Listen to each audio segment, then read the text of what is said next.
നമസ്കാരം. ഭരണഘടനയുടെ 75-ാം വാർഷികാഘോഷത്തിൽ രാഹുൽ ഗാന്ധിയെ കണക്കിന് കൊടുത്തിട്ടുണ്ട് കേന്ദ്ര ആഭ്യന്തരമന്ത്രി അമിത്ഷാ.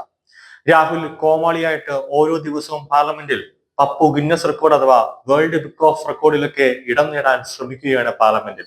ഓരോ ദിവസവും മണ്ടത്തരത്തിന്റെ മഴയാണ് രാഹുൽ ഗാന്ധി പാർലമെന്റിൽ പെയ്യിപ്പിച്ചുകൊണ്ടിരിക്കുന്നത്.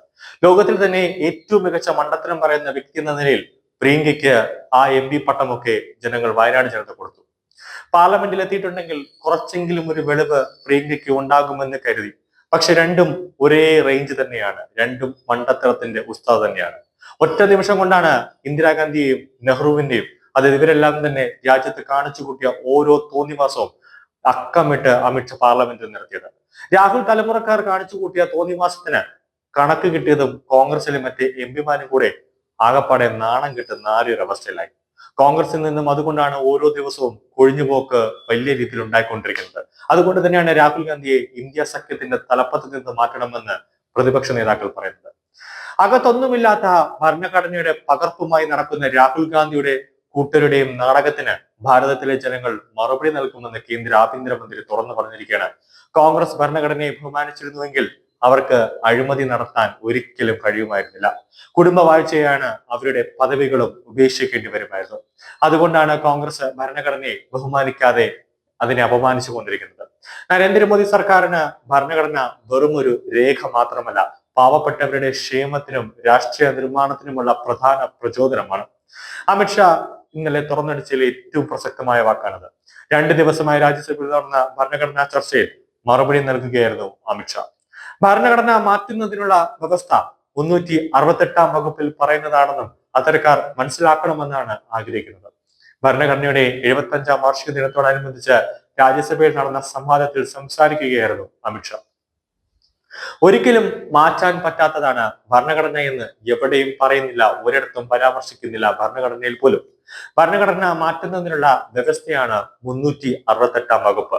ആ വ്യവസ്ഥ അനുസരിച്ച് ഭരണഘടനയിൽ എത്ര തവണ വേണമെങ്കിലും ജനങ്ങൾക്ക് ഉപകാരപ്രദമായ രീതിയിൽ ഭേദഗതി വരുത്താം. 54-ാം വയസ്സിലും താൻ യുവാവാണെന്ന് സ്വയം കരുതുന്ന ഒരു നേതാവാണ് ഇന്ത്യയുടെ പ്രതിപക്ഷ നേതാവ്.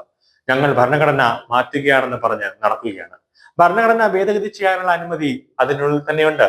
എന്നാൽ അമിത്ഷാ അത് തുറന്നു കാണിച്ചു. ഭരണഘടനയെ ഒരു കുടുംബത്തിന്റെ സ്വകാര്യ സ്വത്തായി കണക്കാക്കിയ കോൺഗ്രസ് അധികാരം നിലനിർത്താൻ വേണ്ടി ഭേദഗതി വരുത്തി. 55 വർഷമാണ് കോൺഗ്രസ് ഇന്ത്യ ഭരിച്ചത്. അക്കാലയളവിൽ 77 തവണ അവർ ഭരണഘടന ഭേദഗതി ചെയ്തു. എന്നാൽ 16 വർഷം രാജ്യം ഭരിച്ച BJP വെറും 22 തവണയാണ് ഭരണഘടനയിൽ മാറ്റം വരുത്തിയതെന്നും അമിത്ഷാ തുറന്നു പറഞ്ഞു. തോൽക്കുമെന്ന് ഭയന്നിട്ടാണ് കോൺഗ്രസ് ഒരു രാജ്യം ഒരു തെരഞ്ഞെടുപ്പിനെ എതിർത്തുകൊണ്ടിപ്പോൾ വലിയ രീതിയിൽ ഒരു പ്രക്ഷോഭം ഉണ്ടാക്കാൻ ശ്രമിക്കുന്നത്. തെരഞ്ഞെടുപ്പ് സമയങ്ങളിൽ തോൽക്കുമ്പോഴൊക്കെ അവർ EVM-നെ കുറ്റം പറഞ്ഞുകൊണ്ടേയിരിക്കും. അല്ലാത്തപ്പോൾ EVM വളരെയേറെ മികച്ചതാണ്, ഇന്ത്യയിലെ തന്നെ EVM ഒരു രാജ്യത്തുമില്ല എന്ന് അവർ പ്രശംസിച്ചുകൊണ്ടിരിക്കും.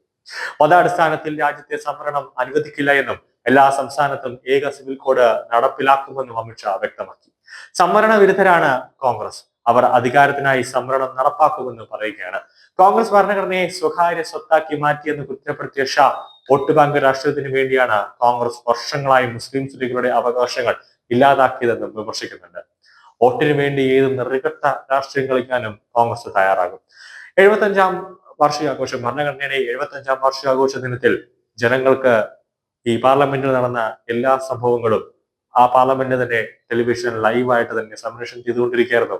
അതിൽ തന്നെ നരേന്ദ്രമോദിയുടെയും അമിത്ഷായുടെയും നിർമ്മലാ സീതാരാമന്റെയും JP നദ്ദയുടെയും അടക്കം എല്ലാവരും തുറന്നു പറഞ്ഞൊരു കാര്യമുണ്ട്.